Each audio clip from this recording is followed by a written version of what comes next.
Mateus, que nos traz então esta última fase do Evangelho, que arrependei-vos, pois o Reino dos Céus está próximo. Foram estas as palavras que São João Batista começou então a pregar à margem do Rio Jordão, o batismo de arrependimento, e realmente foram também com estas palavras que Nosso Senhor Deus e Salvador Jesus Cristo começou por iniciar o seu ministério na terra, dizendo: arrependei-vos, pois o Reino dos Céus está próximo. Estas palavras são de tamanha importância, e não é por acaso que tanto São João Batista, o precursor, a preparar o povo para a vinda do Messias, para a vinda daquele que iria então redimir o povo das trevas e do pecado, começou assim então a dizer: arrependei-vos, porque o Reino dos Céus está próximo. Queridos irmãos e irmãs, o que é o arrependimento? Primeiro, antes de sabermos o que é o arrependimento, precisamos saber aquilo que é o pecado. E o pecado, queridos irmãos e irmãs, é tudo aquilo que nos afasta de Deus.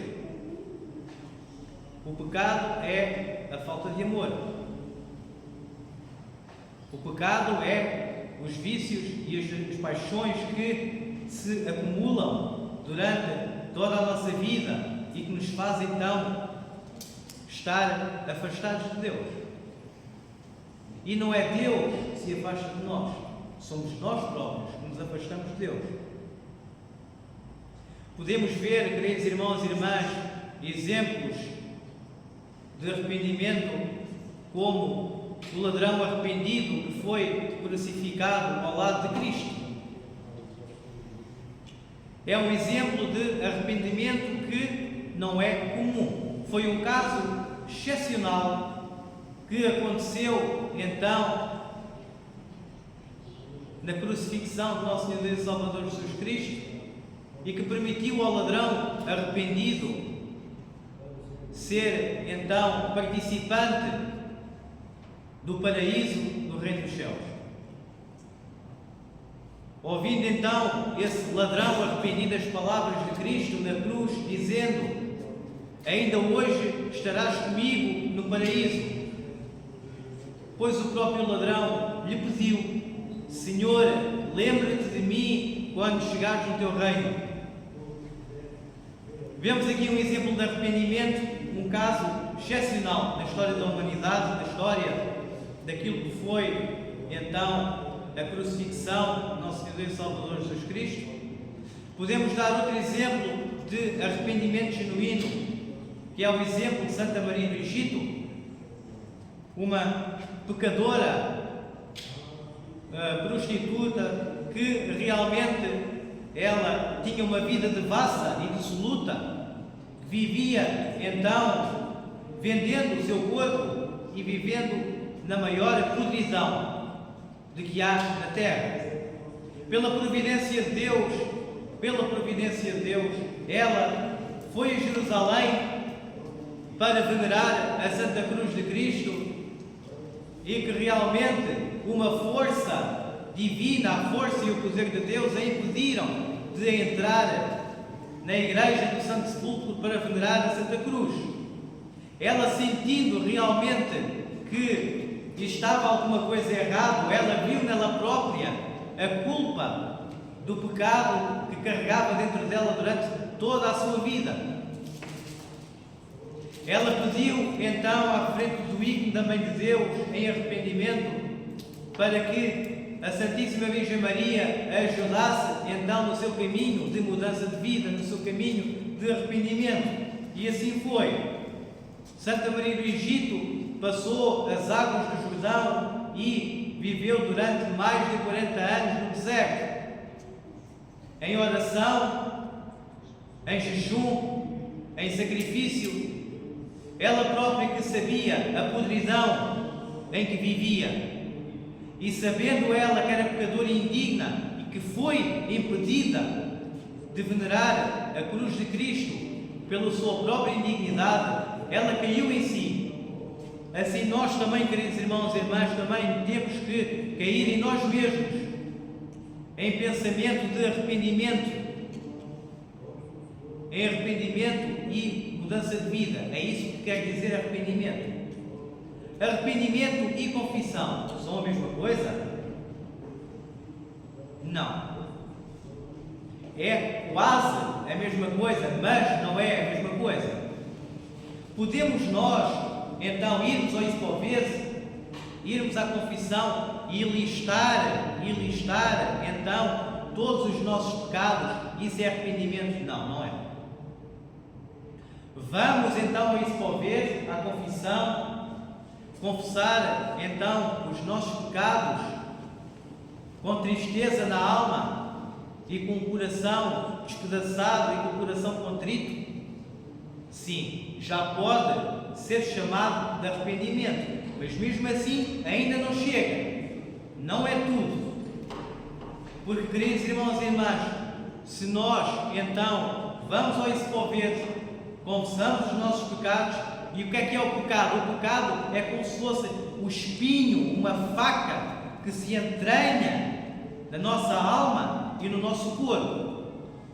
E essas pequenas facas são retiradas no ispovese, excepcionalmente, e só no ispovese da confissão. Mas realmente a nossa humanidade está entranhada num lamaçal de pecado que os poderes de nossa alma já estão tão habituados que nos levam a fazer e a cometer sempre o mesmo pecado, e sempre. E nós não conseguimos ter, então, a força espiritual e mais a determinação que teve Santa Maria do Egito para se livrar de toda a imundice em que viveu e que nós próprios também vivemos.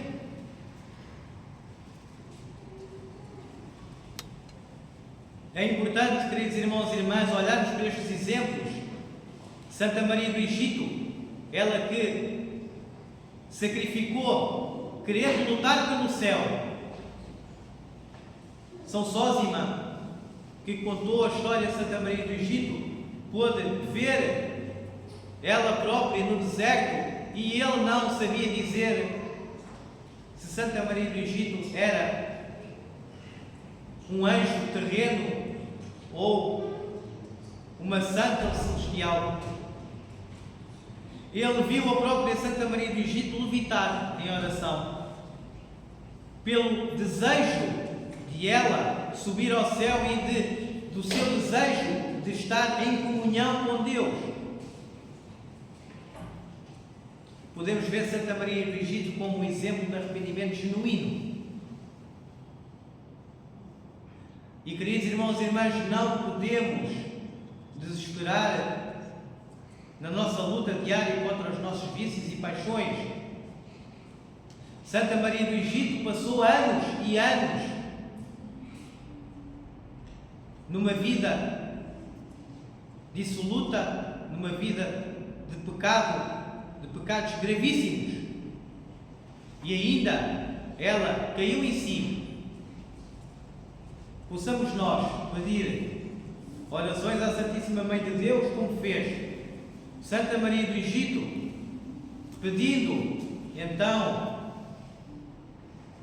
para que possamos e que ela possa pedir a Cristo nosso Deus a salvação das nossas almas e vivermos na paz e no verdadeiro arrependimento, na verdadeira mudança de vida, que não passa só então pelo ispovese, não passa só pela confissão, mas passa pela nossa luta diária. Não só na grande quaresma, do Natal ou da Páscoa. É todos os dias. Todos os dias temos então que travar esta luta invisível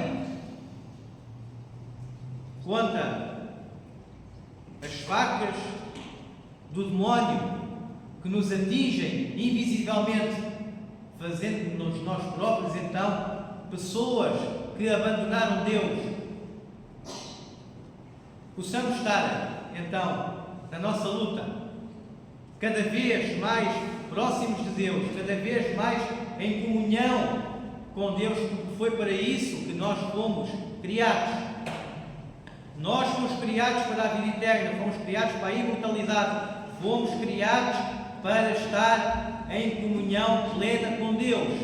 E o próprio Cristo, Deus homem, nos deu outra vez, na sua ressurreição, essa possibilidade. Mas tudo, queridos irmãos e irmãs, se baseia também no nosso trabalho. A graça divina, a graça de Deus não trabalha sozinha e não é mágica.